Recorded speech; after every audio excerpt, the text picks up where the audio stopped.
La tasihun nikah illa biwalil mursyid, kata Nabi. Tidak sah nikah kecuali dengan wali yang mursyid. Pertanda wali itu salah satu rukun daripada rukun nikah. 5 rukun nikah. Yang pertama adanya mempelai perempuan. Ada isteri. Dan isteri ini tidak boleh masih terikat dengan suami lain dan minimal tidak boleh dalam iddah dengan suami yang pertama. Ada isteri. Yang kedua ada suami. Rukun nikah keduanya suami istrinya rukun nikah. Satu pihak mempelai laki-laki, satu pihak mempelai perempuan. Rukun nikah yang kedua adanya 2 orang saksi. Saksi pertama, saksi kedua minimal. Tidak boleh digantikan oleh 4 orang perempuan, walaupun boleh dalam persaksian yang lain. Bukan persaksian nikah tapi saksi yang lain. 2 orang laki-laki menempati pada 4 orang perempuan. Ada mesti saksi untuk menyatakan perbuatan tersalah, mencuri atau apa misalnya. Untuk satu persaksian, kita punya saksi, saksinya 4 orang perempuan, didengar dia dan dibenarkan dia dengan adanya 4 orang perempuan. Karena 4 perempuan itu menempati pada 2 orang laki-laki, 2 orang perempuan menempati pada 1 laki-laki, 2 orang perempuan menempati pada 1 orang laki-laki. 2 orang berdakwah dia mengatakan hartanya, dia mengatakan hartanya. Satu tidak punya saksi, satu punya saksi, cuma saksinya perempuan. Berapa orang? 3 orang. Maka tidak dibenarkan ia. Tidak cukup untuk menjadi saksi. Andai kata ada minimal 4 orang perempuan saksi, sah sebagai saksi. Dalam kasus bukan nikah. Maka kalau dalam nikah, tidak boleh penggandaan begitu. Mesti terta'yin laki-laki. Di rukun nikah ketiga, adanya saksi. 2 orang laki-laki. Dan yang keempat, adanya wali. Di wali ini menjadi rukun dalam rukun nikah. La tasihun nikah illa bil wali. Tidak sah nikah kecuali wali. Yang kelima kemarin, akad nikah atau yang kita kenal ijab kabul atau lafaz ijab kabul. 5 rukun nikah. Salah satu daripadanya wali. Siapa wali ini? Wali yang berhak menjadi wali kemarin ayah. Jika tidak ada ayah, digantikan oleh kakek. Jika tidak ada kakek, maka digantikan oleh saudara kandung. Lebih didahulukan saudara kandung. Yang mana? Si ayah, si ibu, atau si ayah beda ibu. Apabila ada si ayah, si ibu, dia lebih didahulukan ketimbang yang si ayah beda ibu. Adapun saudara laki-laki yang si ibu, maka tidak menjadi wali. Ada perempuan misalnya, dia tidak punya ayah, tidak punya kakek, ada abang. Abangnya dari mana? Dari saudara seibu beda ayah. Tidak boleh menjadi wali. Yang menjadi wali itu dihubungkan oleh ayah. Sama ada si ayah, si ibu, saudara laki-laki itu, atau si ayah beda ibu. Maka kalau ada keduanya, lebih didahulukan yang si ayah, si ibu, baru kemudian yang si ayah beda ibu. Adapun yang si ibu beda ayah, tidak menjadi wali. Walaupun menjadi mahram. Cuma tidak menjadi wali. Kenapa? Karena tidak dihubungi oleh laki-laki. Tidak dihubungi oleh laki-laki. Yang jid kewalinya, yang dihubungi oleh laki-laki, saudara. Makanya paman sebelah ibu tidak menjadi wali. Paman sebelah ayah menjadi wali. Kiranya ketika tidak ada saudara. Tak ada saudara misalnya. Siapa walinya? Paman. Di ketika ada saudara, tidak boleh paman menjadi wali. Karena paman itu dianggap abah. Lebih dekat saudara ketimbang paman. Maka tertib wali itu wajib. Ada orang punya ayah. Dinikahkan oleh abangnya misalnya tanpa sepengetahuan ayahnya, tidak diwakilah oleh ayah kepada abang, batal nikah. Ada orang ayah dinikahkan oleh kakek tanpa tahu ayahnya dan ayahnya tidak makzur. Ayahnya maaf tidak gila, ayahnya ada di tempat, tidak dinikahkan oleh ayah tanpa tahu ayahnya, dinikahkan oleh kakek, batal nikah. Sebab kenapa? Selama ada wali akrab, tidak boleh dinikah oleh wali abah. Selama ada wali yang dekat dikira dengan perempuan, tidak boleh wali jauh mengambil alih. Baru boleh bagaimana? Ketika wali akrab tidak ada atau azhar. Mana azhar? Maaf gila misalnya. Kan kau azhar? Tidak boleh lagi dia menjadi wali. Ada nanti mawanek wali. Ada saudaranya laki-laki, tapi tidak bisa menjadi wali. Kenapa? Masih kecil misal. Dia akan dewasa, punya adik, ayah akan meninggal, kakek tidak ada. Yang ada siapa? Saudara kandungnya si ayah, si ibu, tapi masih kecil. Maka yang masih kecil itu manik, tidak boleh menjadi wali. Berpindah kepada yang jauh. Siapa yang jauh? Seumpama paman sebelah ayah, baru boleh menjadi wali. Maka selama ada wali akrab, tidak boleh nikah itu dengan wali abang. Tak boleh.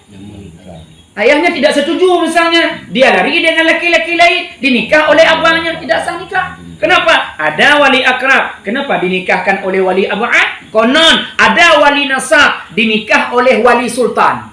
Qadhi misalnya. Atau wali tahkim diangkat olehnya. Kan ada wali itu kan 3 dia. Ada wali nasab, ada wali hakim, ada wali tahkim.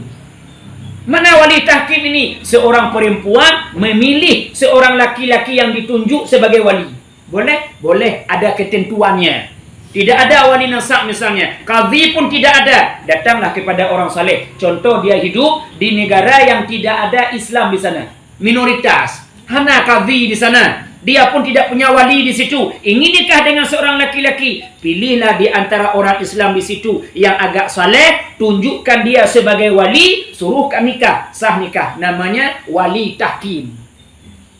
Namanya wali ada, wali nasab ada, belum. Dari Banda Aceh pergi kepada Imam Masjid Banda Aceh, ibu nikah oleh Imam Masjid, sah nikah. Kenapa tidak sah nikah? Jangankan Imam Masjid, pamannya tidak boleh menikahkan. Kenapa? Ada wali akrab. Selama ada wali akrab, tidak boleh diganti oleh wali ab'ad. Mesti wali akrab. Siapa wali akrab itu? Ayah. Setelah tidak ada ayah, kakek. Dan kedua-dua ini mujbir. Apa mana mujbir? Kalau anaknya masih perawan, cucunya masih perawan, sah nikah tanpa diketahui oleh anak dan cucunya. Sah. Nikahkan oleh ayahnya tanpa tahu anaknya. Wali-wali mujbir. Catatan mujbir mana? Anaknya masih perawan. Golong janda. Golong pernah berkeluarga. Tahu-tahu dah pulang seorang laki-laki mengaku sebagai suaminya. Kapan nikah? Tadi dinikahkan oleh ayahnya. Sah nikah. Sah nikah karena tidak wajib izin. Yang wajib izin mana? Ketika perwaliannya bukan lagi perwalian mujbir. Adakala bukan ayah, bukan kakek. Siapa dia? Paman, saudara kandung. Walaupun saudaranya masih perawan, kon mujbir. Wajib diizinkan oleh saudaranya. Nikahkan saya dengan laki-laki ini, baru sah nikah. Maka ketika perempuan tidak tahu, dinikah oleh abangnya, tidak sah nikah karena tidak izin si perempuan. Yang boleh nikah tanpa izin, mujbir perwalian. Siapa perwalian mujbir? Khusus ayah, dan kalau tidak ada ayah, kakek. Berlaku kepada mauliyahnya yang masih perawan.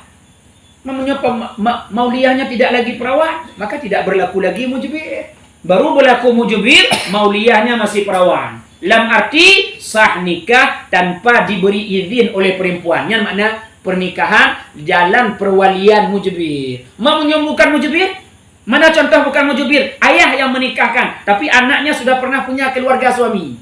Kakek yang menikahkan, tapi cucunya sudah pernah bersuami. Meninggal suaminya. Yang kau lagi mujbir. Atau bukan dua orang ini. Abang, paman, walau anak perempuan itu masih perawan atau tidak perawan, kon waliyah mujbir namanya. Maka kalau bukan mujbir, tergantung sah nikah itu kepada izin perempuan. Izin perempuan, sah nikah. Yang perempuan tidak mengizinkan, tidak sah nikah. Wajib beritahu kepada perempuan dan mengantongi izin. Contoh, dia punya abang 4 orang. Siapa yang diberikan izin oleh si perempuan? Dialah yang menjadi wali. Karena 4 orang saudara laki-laki itu dianggap sama. Siapa yang dekatnya? Kon yang tua, kon yang nomor 2, kon yang nomor 3, kon yang nomor 4. Kita perempuan, ada saudara laki-laki, kita abang, kita berempat. Keempat abang itu sama dalam perwalian. Siapa yang bertindak menjadi wali? Sebab bukan perwalian mujbir, wajib ditunjuk oleh perempuan itu siapa yang diizinkan menikahkan. Yang diizinkan kepada abang yang nomor 1 dinikah oleh abang nomor 2, tidak sah nikah. Tidak sah nikah. Kecuali abang yang nomor 1 ini mewakilkan kepada abang yang nomor 2 atau nomor 3, nomor 4. Karena yang ditakyin oleh perempuan kepada abang yang nomor 1. Maka kalau diberikan izin kepada keempat-empatnya, maka boleh dinikahkan oleh salah satu nomor 4. Maka kalau diberikan izin boleh salah satu boleh nikahkan saya, barulah nanti pilih. Pertama, pilih yang paling paham ilmu nikah, yang lebih pakai. Di antara 4 orang ini, siapa yang lebih pakai? Mesti keempat-empatnya sama fikihnya. Maka dipilih siapa yang paling wara'. Yang paling terjaga agama. Siapa yang paling menjaga makanan. Yang tidak memakan makanan riba. Yang tidak melakukan dosa, wara'. Jika sama dalam wara' dan dalam adilnya, maka dipilih siapa yang paling tua usia. Tentulah abang yang nomor 1. Maka kalau ditayin oleh perempuan, nya ditakyin kepada abang yang nomor 2 mesti, maka tertakyinlah abang yang nomor 2 itu menjadi wali. Karena keempat-empat saudara itu sama, kecuali abang satu, paman satu, maka paman tertegah menjadi wali selama ada abang. Kenapa? Abang itu saudara, sementara paman itu wali abaan. Abang itu wali akrab. Jadi satu wali akrab, satu wali abaan. Seketika ada akrab dan abaan, maka wajib perwaliannya diberikan kepada akrab dan batal nikah kepada abaan. Maka kalaupun ingin paman menikahkan, abang mesti memberikan wakilah kepada paman. Paman kon wali asal, wali wakilah karena diwakil oleh abang kandung.